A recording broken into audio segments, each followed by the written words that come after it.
इमरान साहब, सबसे पहले तो आज सवाल यही सब कर रहे हैं कि आईनी तरमीम लाना, कानून साजी करना, ये सब पार्लियामेंट का एक इस्तेहकाक है और उसको करना होता है। लेकिन फिर क्या वजह है कि ये काम हुकूमत इतना छुप छुपा के कर रही है? जो कुछ भी है सामने लाएं, डिस्कस करें, बहस होने दें। बिस्मिल्लाहिर्रहमानिर्रहीम। समीना, देखिए बात ये है कि अगर सीधी सादी बात करें तो एक कानूनी तरीक़ाकार तो यही है, और मैं समझता हूँ कि एक असल स्पिरिट और रूह भी यही है किसी भी आइनी तरमीम की, क्या वो तरमीम जो हैं वो पार्लियामेंट में पेश करें, उस पर बहस मुबासा हो और उसके बाद पार्लियामेंट उसको इत्तफाक़ राय से या अक्सरियत राय से मंजूर करे और फिर वो आइन का हिस्सा बन जाए। लेकिन हमारे यहाँ प्रॉब्लम ये है कि बहुत सारी चीज़ें जो हैं वो हमेशा, जिस तरह आपने अपने इंट्रो में ज़िक्र किया, कि वो होती ही इस तरह से हैं कि उनका पता ही नहीं होता, और अचानक से जो हुकूमती जमातें हैं, इत्तेहादी हों, एक जमात की हुकूमत हो, उनको ऐन वक्त पे कहा जाता है जी आप सिर्फ अपनी यकीनी हाज़री जो है वो वहाँ पे हाज़री को यकीनी बनाएं और उसके बाद जो भी मसवदा पेश हो उस पर आपने सिर्फ यस सर कर देना, वोट उसके हक़ में दे देना। यहाँ मैं आपके साथ ना एक बड़ा इंटरेस्टिंग जो फिगर है वो ज़रूर डिस्कस करना चाहूँगा कि अब तक हमारे यहाँ आइन में 26 के करीब जो तरामीम हो चुकी हैं, और आपको ये हैरत होगी सुन के कि इन 26 तरामीम में से ज़्यादा तरामीम जो हैं वो अदलिया के हवाले से, जजों की तकर्री के हवाले से और इस हवाले से, यानी कि इस मुल्क में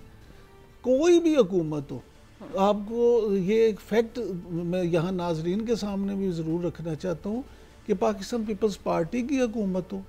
पाकिस्तान मुस्लिम लीग नून की हुकूमत हो, पाकिस्तान मुस्लिम लीग काफ की हुकूमत हो, पाकिस्तान तहरीक इंसाफ की हुकूमत हो, IGI की हुकूमत हो, जो भी हुकूमत हो,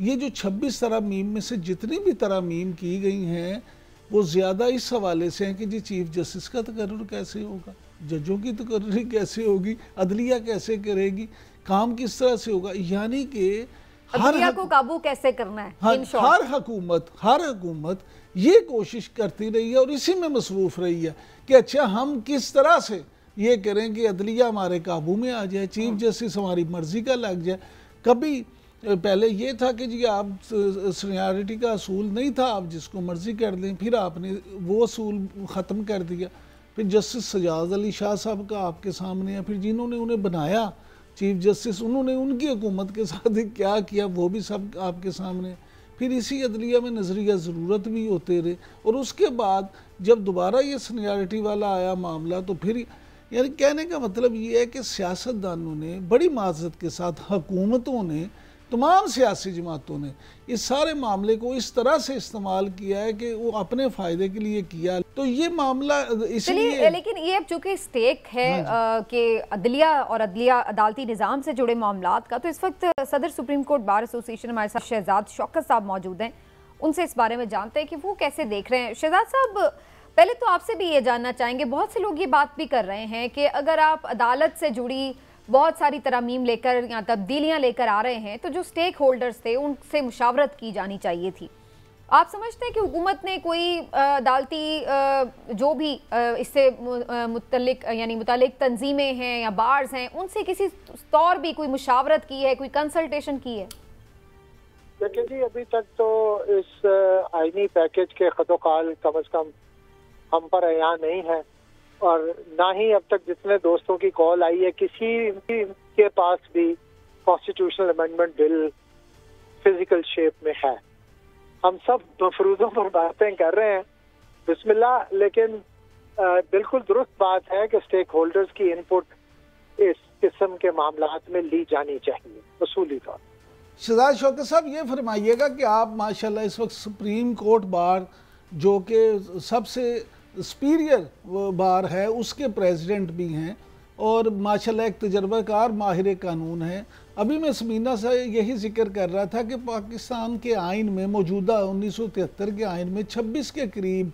जो तरामीम हुई हैं उसमें से ज़्यादातर अदलिया के हवाले से, जजों के हवाले से और यही होती रही हैं। लेकिन माजी में उन तरामीम से कोई भी आने वाली अगली हुकूमत उस तरह से मुतमिन नहीं रही। अगरचे इस दफ़ा ये कहा जा रहा है कि ये जो तरामीम आज पेश करने की जाएंगी या कल, ان میں 20 شکے ہیں جن میں سے آدھے مطالبات وہ ہیں جو سپریم کورٹ بار کے یا مختلف بار کے مطالبات ہیں، لیکن یہ فیصلہ کون کرے گا اور کیسے کرے گا کہ واقع ہی یہ صرف اپنی انفرادی فائدے کو دیکھ کے حاصل کرنے کے لیے کیا جا رہا ہے یا کہ ایک اجتماعی فائدے کے لیے کام کیا جا رہا ہے؟ اچھا دیکھیں، بات یہ ہے، آپ کا بہت پرٹیننٹ سوال ہے، آئی ایم گریٹفل کہ آپ نے یہ سوال پوچھا۔ Thank you sir. پہلی بات تو یہ ہے کہ یہ ذہن میں رکھیے کہ کانسٹیٹیوشن کے بارے میں ہماری سپریم کورٹ بار بار یہ کہہ چکی ہے کہ یہ ایک لیونگ ڈاکیومنٹ ہے اور یہ وقت کے ساتھ ساتھ تبدیل ہوتا رہتا ہے، اس کی انٹرپریٹیشن چینج ہوتی ہے، اور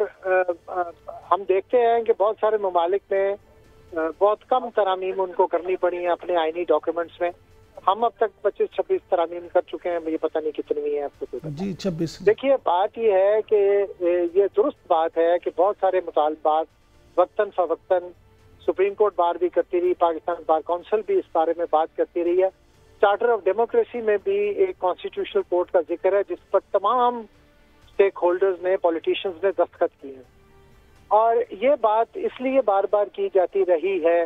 کہ سپریم کورٹ میں جو عام آدمی کا مقدمہ ہے وہ بری طرح ان سیاسی مقدمات سے متاثر ہوتا ہے۔ اور اب دیکھیں آپ، اس سال بھی تمام کوشش کے باوجود 5,000 کی پینڈنسی ایک سال کے اندر اندر بڑھ گئی ہے، 55,000 کے بجائے اب پینڈنسی 60,000 ہو چکی ہے، اور عام آدمی جو ہے اس کی تکالیف میں مسلسل اضافہ ہو۔ اس لیے یہ جو کانسٹیٹیوشنل کورٹ کی بات ہے، اگر یہ ایک پراپرلی ڈاکیومنٹڈ آرٹیکل ہے آئین کا تو ہم اس پر ضرور ڈسکس کرنا چاہیں گے۔ یہ ہمارا مطالبہ تو نہیں تھا، لیکن پولیٹیشنز کا مطالبہ تھا کہ کانسٹیٹیوشنل کورٹ علیحدہ بنائی جائے۔ اگر یہ مفروضہ ہے، ہمارے پاس تو ڈاکیومنٹ ہے کوئی نہیں، اگر کانسٹیٹیوشنل کورٹ بنانے جا رہے ہیں تو پھر اس پر میرا خیال ہے تمام اسٹیک ہولڈرز کو کنسٹرکٹیو بحث کرنی چاہیے۔ اچھا یہ فرمائیے گا شہزاد شوکت صاحب کہ اگر یہ چیزیں آ رہی ہیں کہ 5 ججز کا پینل نام پہ آئے گا اور اس کے بعد چیف جسٹس جو ہے وہ حکومت سلیکٹ کرے گی اور پھر ادھر ادھر ججز کو ٹرانسفر کیا جا سکے گا ہائی کورٹ کے ججز کو، یہ بات بھی سامنے آ رہی ہے۔ اسی طریقے سے مزید کچھ اس طرح کی آپشنز بھی آ رہی ہیں جن کے اوپر ججز کے اوپر ایسا لگ رہا ہے کہ ان کو لمٹ کیا جا رہا ہے، تو آپ کے نزدیک یہ جو مدت ہے ملازمت کی بڑھا کر یا باقی جو دونوں میں نے ذکر کیے، یہ تمام چیزیں قابل قبول ہوں گی وکلاء کو؟ یہ دیکھیں، یہ بہت سارے سوال اکٹھے ہو گئے ہیں، let me answer them one by one. جہاں تک ججز کی ٹرانسفر کا تعلق، جو میرے تک خبر پہنچی وہ یہ ہے کہ یہ ٹرانسفر کا اختیار حکومت کے پاس یا صدر کے پاس نہیں ہوگا۔ یہ اگر یہ ترمیم ویسی ہے جیسے میں نے سن رکھی ہے تو وہ یہ ہے کہ جوڈیشل کمیشن آف پاکستان ہے، جو ججز کی کولیجیم ہے، وہ اس ٹرانسفر کے فیصلے کیا کرے گا۔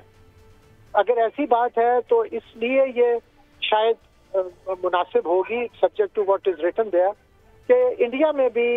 ججز کی ٹرانسفر کا ایک کانسیپٹ ہے، اور ہوتا یہ ہے کہ بہت سارے کیسز میں ہم نے دیکھا ہے کہ ججز کے صاحبزادگان یا ان کے قریبی عزیز جو ہے وہ پریکٹس کر رہے ہوتے ہیں اسی کورٹ میں، تو